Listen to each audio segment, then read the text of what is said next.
Tonight we begin with a demand that Western intelligence officials had monitored, that NATO leadership had dismissed, and that Ukrainian commanders had prepared for with meticulous precision. A demand that unfolded not over weeks of diplomatic posturing, but in a single defiant 48-hour window. 48 hours that exposed the desperation behind Putin's bravado. 48 hours that tested the backbone of the transatlantic alliance. 48 hours that culminated in the most punishing Ukrainian military response we have witnessed in this entire war. What Vladimir Putin did this week crossed a line that Western capitals had hoped would remain theoretical, a formal, public demand that the United States and United Kingdom withdraw all military support from Ukraine. And when that demand was issued, Ukraine did not hesitate. They responded with fury, with coordination, and with a strike package that left Russian military infrastructure burning across multiple oblasts. This is the story of how a dictator overplayed his hand, and how Ukraine made him pay for it. For several months now, there had been indications, not formal diplomatic notes, not official government statements, just indications that Vladimir Putin was preparing something provocative in his public messaging. Putin has been threatening, yes, but he has been calculated in his threatening. His rhetoric has followed a certain cadence, a rhythm, almost a choreography designed to maintain pressure without triggering overwhelming Western response. But what set off alarm bells in Washington, London, and Kyiv this week was that the cadence suddenly changed. Intelligence analysts who monitor Russian state communications know the indicators. The unusual coordination between Kremlin messaging and military movements. The synchronized talking points appearing across Russian diplomatic missions worldwide. The sudden recall of certain Russian ambassadors for consultations. The abrupt cancellation of routine diplomatic engagements. All of that activity spiked dramatically. And whenever Putin prepares a major public statement, it means he's about to test the limits of Western patience. What followed was unprecedented in its directness. In a televised address that Russian state media promoted for hours before broadcast, Putin stood before cameras and issued what he called a final communication to Washington and London. The demand was stark: cease all military support to Ukraine within 30 days or face consequences that the Anglo-Saxon powers have not experienced in their modern history. It was the most explicit threat Putin had ever issued, and it was designed to terrify. Early Wednesday morning, U.S. Strategic Command detected what they described as unusual activity across Russia's strategic forces, including the repositioning of mobile missile launchers that had not been moved in over 14 months. These are the kinds of assets that Russia only activates when they are signaling something very specific. Preparation for a major escalation, a demonstration of nuclear capability, or an attempt to coerce through intimidation. Pentagon observers didn't know which category this fell into, or whether Putin intended all three messages simultaneously. But what they did know was that Russia was changing its strategic posture. And when a nuclear-armed adversary shifts posture in conjunction with public ultimatums, even marginally, every intelligence agency in NATO takes notice. Within hours of Putin's address, the White House convened an emergency session of the National Security Council. Within 12 hours, President Biden was on a secure call with Prime Minister Keir Starmer. Within 24 hours, both governments had issued their response. It was 2 words: absolutely not. The joint statement released simultaneously by the White House and Downing Street was remarkable in its brevity and its clarity. The United States and the United Kingdom reject any demand that we abandon our support for Ukraine's sovereign right to self-defense. Our commitment to Ukraine is unwavering. No ultimatum will change that position. That was the entirety of the response. No diplomatic hedging. No offers of negotiation. No acknowledgement that Putin's demands warranted serious consideration. Just rejection. Complete, unequivocal, and public. The intelligence assessment circulated within NATO tonight was not normal. It was not routine. It was not a standard briefing. It was an urgent alert. Official after official who attended classified sessions described Putin's demand as unprecedented in its public nature, reckless in its implications, and perhaps most importantly, indicative of a leader who has run out of conventional options. But ultimatums only work if the target hesitates. Ukraine did not. In fact, their response was among the most devastating we've seen since the war began over 1,000 days ago. Here's what we know. Within 8 hours of the Western rejection of Putin's demand, Ukrainian forces launched Operation Iron Resolve. These weren't the limited strikes we've grown accustomed to in recent months. These were strategic offensive operations, coordinated attacks using every capability in Ukraine's arsenal, the kind of operations that Ukraine only launches when they intend to fundamentally reshape the battlefield. ATACMS missiles provided by the United States. Storm Shadow cruise missiles provided by the United Kingdom. Indigenous Neptune missiles developed by Ukrainian engineers. And swarms of long-range drones manufactured in Ukrainian factories. All of it unleashed in a single overwhelming wave that lasted 14 hours. Tonight, Ukrainian military intelligence confirmed that their forces launched precision strikes on 23 high-value targets across Russian-held territory and inside Russia itself, including a massive logistics complex in Rostov-on-Don that had recently been designated as the primary coordination hub for Russian operations in southern Ukraine. Ukraine struck before Russia could adequately defend that facility. They hit ammunition depots containing artillery shells that had been stockpiled for a winter offensive. They hit command bunkers where Russian generals were coordinating operations across 3 fronts. They hit railway junctions that were funneling North Korean munitions to the front lines. They hit fuel storage facilities that would have sustained armored operations for months. They hit air defense installations that had been protecting Russian airspace. In other words, Ukraine targeted the central nervous system of Russia's war effort. The infrastructure that coordinates, the logistics that sustain, the defenses that protect. This is what made Ukraine's response so significant. Putin's demand wasn't just theater, it was strategic. It represented an attempt to fracture Western support at a critical moment, to create political pressure that would force a reduction in military aid. And Ukraine, understanding that the Western response had given them political cover, responded with everything they had.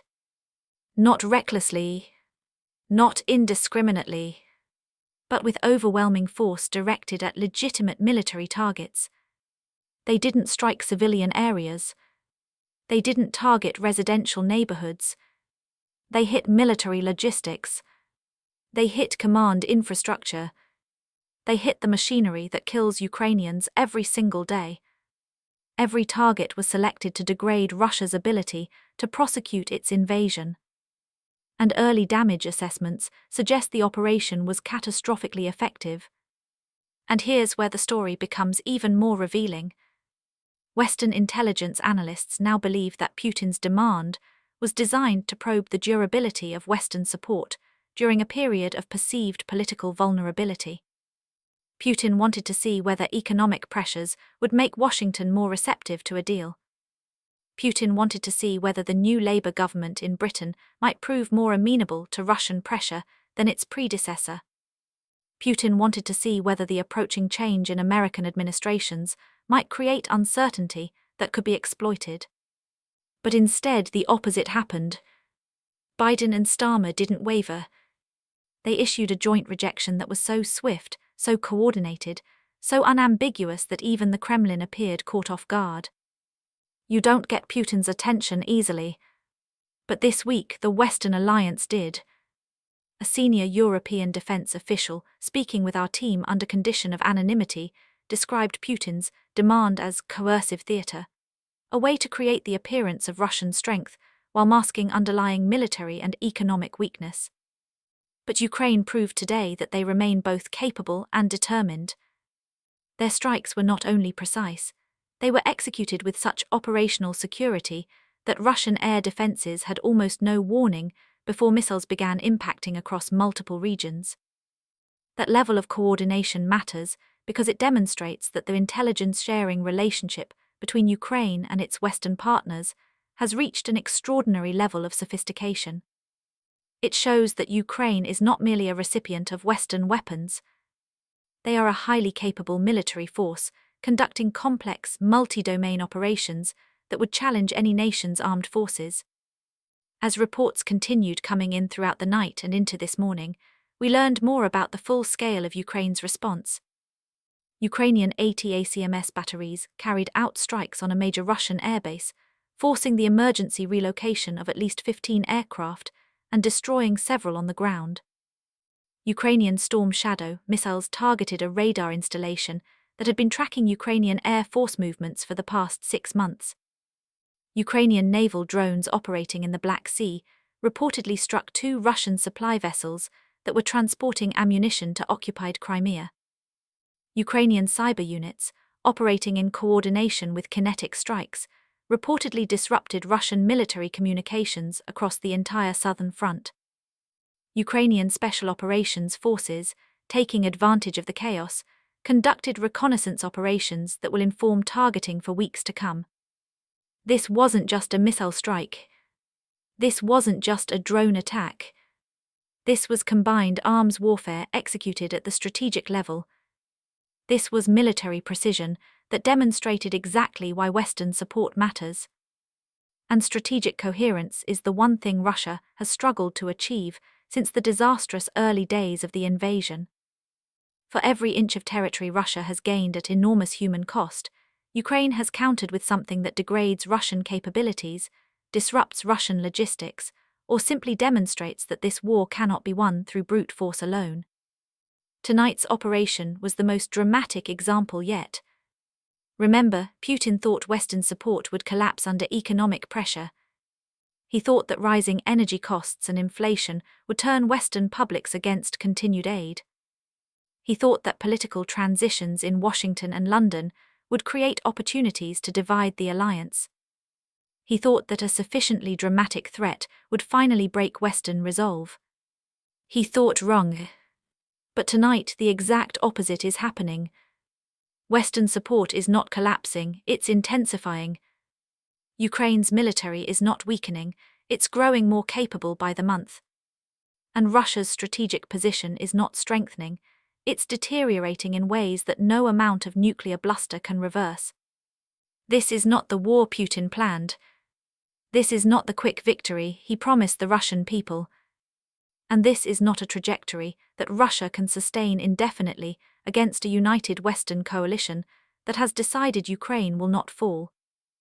What makes this moment so critical and so dangerous is that Putin's demand happened at a time when the Russian president is under extraordinary pressure from multiple directions.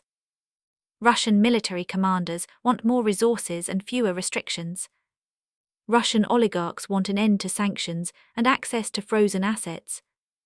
Russian mothers are increasingly vocal about casualties that the Kremlin cannot hide. Russian nationalists want more aggressive action and faster results. Russian security services want to demonstrate that their influence is producing outcomes. Putin is balancing these contradictory demands while simultaneously managing a war that has consumed nearly 400,000 Russian casualties by Western estimates. And when leaders in that position issue dramatic public ultimatums, they're not doing it from strength. They're doing it from pressure. They're doing it from desperation. They're doing it because they need something, anything, to change the trajectory of a conflict that is slowly grinding down Russia's military and economic capacity. That's what makes Putin's demand so revealing. It wasn't the confident assertion of a leader in control. It was the desperate gambit of a leader who sees his options narrowing and needs to find some way to stop the bleeding. Biden and Starmer understood this, and that's why they refused to engage. The State Department's formal assessment, now distributed to all American embassies and consulates worldwide, was designed to signal that the United States will not be coerced by threats from Moscow. Senior officials said plainly that Putin's demand was inconsistent with every principle of international law and the fundamental right of nations to seek defensive assistance. That is diplomatic language for, We don't accept demands from aggressors, and we never will. You don't usually hear that kind of directness from American diplomats unless something fundamental is at stake. Meanwhile, the British Foreign Secretary issued a parallel statement that was even more pointed. The United Kingdom does not and will not accept ultimatums from those who have violated the territorial integrity of a sovereign nation. Our support for Ukraine is not negotiable, it is not conditional, and it will not end. The message from both capitals was unmistakable. Putin's demand was rejected. His timeline was ignored. And his threats were met with the most powerful response available: continued and expanded support for Ukraine. Meanwhile, Ukrainian President Volodymyr Zelenskyy addressed his nation and the world in a defiant, powerful speech tonight. He said, "Putin demands that our partners abandon us, but our partners have shown the world what loyalty means, what commitment means, what standing with democracy against tyranny means." He said, "Today Ukraine struck back, not with words, not with statements, but with fire and steel. We hit the logistics that sustain the invasion. We hit the command centers that direct the killing. We hit the infrastructure that makes this war possible." And he said, "To Vladimir Putin I say this: every demand you make, every threat you issue, every ultimatum you deliver, we will answer with action. Ukraine does not surrender, Ukraine does not submit, and Ukraine does not forget." These are not rhetorical flourishes. These are statements from a wartime leader who understands exactly what is at stake. Zelenskyy knows that tonight's operations were more than military actions. They were strategic messages to Moscow, to Washington, to London, to every capital watching this conflict unfold. Ukraine is capable of striking deep. Ukraine is capable of striking hard. And Ukraine will continue striking for as long as it takes. Here's what makes the current situation even more volatile. Putin's demand wasn't issued in isolation. Along with the public ultimatum to Washington and London, Russian forces launched an intensified campaign of drone strikes against Ukrainian civilian infrastructure, targeting power stations and water treatment facilities. Russian naval forces in the Black Sea increased their posture to levels not seen in months. Russian cyber units launched probing attacks against government networks in NATO member states.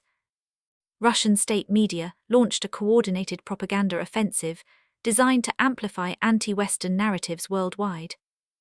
Russian diplomatic missions began issuing warnings to their host countries about the consequences of continued support for Ukraine. All of this happened within the same 72-hour window.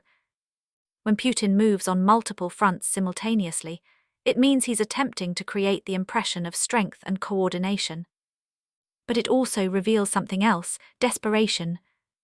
A leader who was genuinely confident would not need to issue public ultimatums. A leader who was genuinely winning would not need to threaten his adversaries. Putin's multi-front pressure campaign is designed to mask the reality that his options are narrowing. Intelligence analysts are now considering several possibilities for what comes next. One is that Putin will attempt some form of escalation, designed to demonstrate that his threats carry weight, perhaps intensified attacks on civilian infrastructure, perhaps new cyber operations against NATO members. Another is that Putin will quietly walk back his demand, pretending that the 30-day timeline was never serious, that the ultimatum was merely a negotiating position. A third possibility, the one that has officials most concerned, is that Putin, feeling publicly humiliated by the swift Western rejection and Ukraine's devastating response, will attempt something genuinely reckless to reassert his credibility. But today, Ukraine took the initiative. They didn't wait to see how Putin would respond to the Western rejection. They didn't hesitate out of fear of what might come next. They didn't allow the threat of escalation to paralyze their operations. They struck. And in striking, they demonstrated that Ukraine will not be intimidated, will not be deterred, and will not allow Russia to control the tempo of this conflict. What we are watching now is a test of will. Putin wants to see if sustained pressure can eventually crack Western solidarity. Ukraine wants to demonstrate that it remains a fighting force capable of inflicting unacceptable costs on the invader. The United States wants to prove that democratic alliances can outlast authoritarian aggression. And the United Kingdom wants to show that its commitment to European security is not contingent on Russian threats. All of these tests are playing out simultaneously, and the outcomes will shape not just this conflict, but the entire international order for decades to come. Because if Putin's ultimatums fail, and they are failing, it changes everything. It proves that nuclear threats cannot coerce democratic nations. It proves that alliances forged in shared values are more durable than partnerships of convenience. It proves that autocrats cannot simply demand what they want and expect compliance. Tonight, we've heard from Pentagon officials who are now monitoring Russian military activity with heightened vigilance. They say Russian strategic forces have not changed their posture in response to Ukraine's strikes, a significant indicator that Putin's nuclear threats remain largely rhetorical. They say Russian air defenses across multiple regions were overwhelmed by the scale and coordination of Ukraine's attack. And they say Putin's decision to issue such a public ultimatum, only to have it immediately rejected and answered with devastating military force, is likely part of a broader pattern of miscalculation that has characterized Russian decision-making throughout this war. But Ukraine is not pausing. In fact, Ukraine is maintaining operational tempo. Their response today, swift, massive, and precise, sent a message to Putin that demands and threats will be answered with action. And it sent a message to the Western alliance that Ukraine knows exactly how to use the support it has been given. This is a partner worth backing. This is a military worth arming. This is a nation worth defending. As the coming days unfold, we expect more details to emerge about the full extent of the damage Ukraine inflicted and how Russia will respond. But what we do know is that the Western response was exactly what was needed. It demonstrated that ultimatums will not be rewarded with compliance. It showed that the transatlantic alliance remains united despite enormous pressure.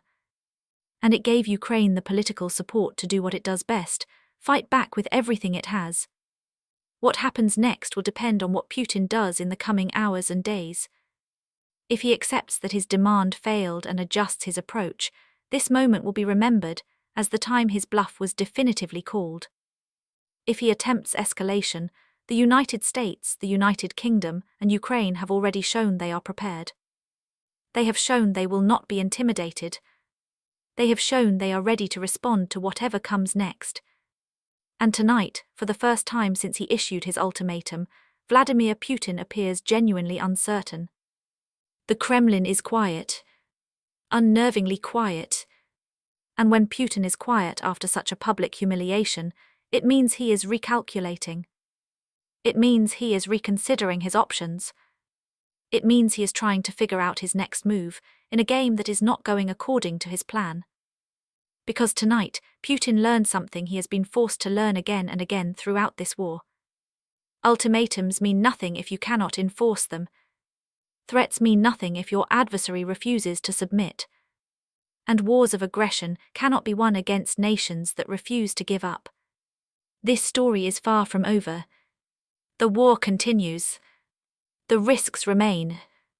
But tonight, one thing is absolutely clear.